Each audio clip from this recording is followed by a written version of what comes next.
Satyabhama Institute of Science and Technology, Chennai. Satyabhama Institute of Science and Technology, Chennai.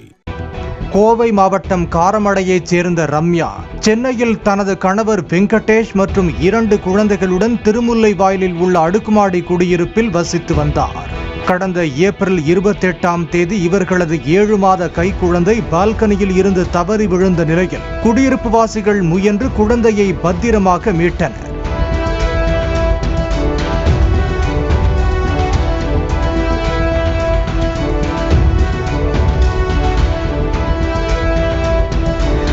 குழந்தையை ரம்யா சரியாக பார்த்து கொள்ளாததால் தான் இப்படி நடந்துவிட்டதாக பலரும் ரம்யாவை விமர்சித்து வந்துள்ளனர். இதனால் மனதளவில் பாதிக்கப்பட்ட ரம்யா சொந்த ஊரான காரமடைக்கு சென்ற போது உயிரை மாய்த்து கொண்டார். இந்த சம்பவம் கடும் அதிர்ச்சியை ஏற்படுத்தியுள்ள நிலையில் நடிகை கல்யாணி ரம்யாவின் இறப்பு குறித்து உருக்கமான வீடியோ ஒன்றை வெளியிட்டுள்ளார். பால்கனியில் இருந்து தவறி விழுந்த குழந்தையின் தாயார் தற்கொலை செய்து கொண்ட செய்தி கேட்டு தான் மிகவும் அதிர்ச்சி அடைந்ததாக கூறியுள்ளார்.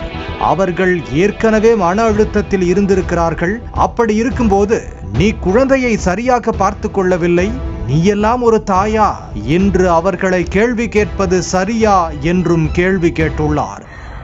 அந்த அம்மாவை சமாதானப்படுத்தணும், அதுதான் மெயின் விஷயம். ஓகே, பரவாயில்ல, நடந்தது, இதுக்காக நீ ஒரு பேட் அம்மா கிடையாது. இது எல்லாருக்கும் நடக்கிற சம்பவம். சில குழந்தைங்க கையிலேருந்து பெட்லேருந்து நவ்யா என் கையிலேருந்து பெட்லேருந்து கீழே விழுந்திருக்கா. அந்த மாதிரி நிறைய நடந்திருக்குமா. நீ இதெல்லாம் இன்னும் மனசுல வச்சுக்காத. இனிமே நமக்கு இன்னும் கொஞ்சம் ஜாகிரதையா இருக்கலாம். பட் மென்டலி நீ எப்படி இருக்க, உனக்கு வேற ஏதாவது ஹெல்ப் வேணுமா அப்படின்னு கேட்க வேண்டிய சொசைட்டி அவங்கள ஃபுல்லா புலி பண்ணி இப்போ என்ன ஆச்சு? மேலும் உங்களது கேள்விகள் தான் அவரை இந்த முடிவை எடுக்க வைத்துள்ளதாக கல்யாணி குற்றம் சாட்டியுள்ளார். ஏற்கனவே மன அழுத்தத்தில் இருப்பவர்களை திரும்ப பேசி காயப்படுத்தாதீர்கள் என்றும், இப்போது ரம்யாவின் 2 குழந்தைகளும் தாயை இழந்து விட்டதே, தாய் இல்லாமல் வளர்வது எவ்வளவு கடினம் தெரியுமா என்றும் நடிகை கல்யாணி ஆதங்கம் தெரிவித்துள்ளார். She died by suicide. 2 குழந்தைங்களோட அம்மா. ஒன்று 5 வயசு, ஒன்று 7.5 வயசு குழந்தை. இப்போ யாருக்கு நஷ்டம், யாருக்கு என்ன? அந்த 2 குழந்தைங்களுக்கு தான் மெயினா. இப்போ அவங்க அம்மா இல்லாமல் வாழணும். அந்த வழி எனக்கு தெரியும்.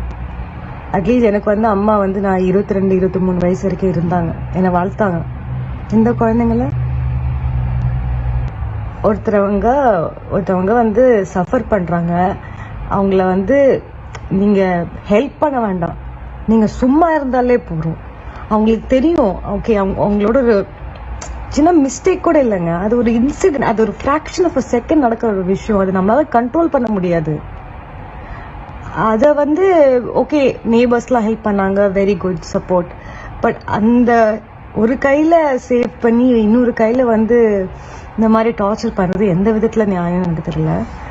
பட் தேங்க்யூ கைஸ், உங்களால one more life is gone. Guys, please have some empathy. அவங்க ஒரு அம்மா, ஓகே, ஒரு சின்ன இன்சிடென்ட் நடந்தது, அதுக்கு அவங்கள சாவடிப்பீங்களா? ஏன்னா நீங்க எப்படி அந்த குழந்தைய நேபர்ஸ் ஹெல்ப் பண்ணாங்களோ அதே மாதிரி தான் அந்த அம்மாவுக்கும்.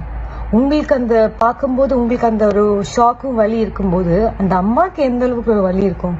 ஐயோ ஸ்லிப் ஆயிடுச்சு, ஐயோ என்னால அப்படிங்கிற ஒரு விஷயம் அந்த அம்மாவுக்கு எந்த அளவுக்கு ஒரு வலி இருக்கும். ஆல்ரெடி ஒரு கில்ட் ஃபீலிங், பிளேமிங் ஃபீலிங் எல்லாமே இருக்கும். அதுக்கு மேல நீங்க அந்த அளவுக்கு ஒரு புல்லிங் பண்ணீங்கன்னா, I don't know, this is extremely painful. And please, YouTube channels, நீங்கெல்லாம் கொஞ்சம் ரொம்ப இது இல்லாம, என்ன சொல்றது, ஒரு பிரேக்கிங் அந்த மாதிரி எழுதாம கொஞ்சம் எம்பத்தட்டிக்கா எழுதுங்க. Like people should be more helpful. ஒருத்தருக்கு நம்ம தான் இருக்கோம் இந்த உலகத்துல, நம்ம ஹெல்ப் பண்ணிக்கலன்னா எப்படிங்க? Satyabhama Institute of Science and Technology, Chennai. Satyabhama Institute of Science and Technology, Chennai.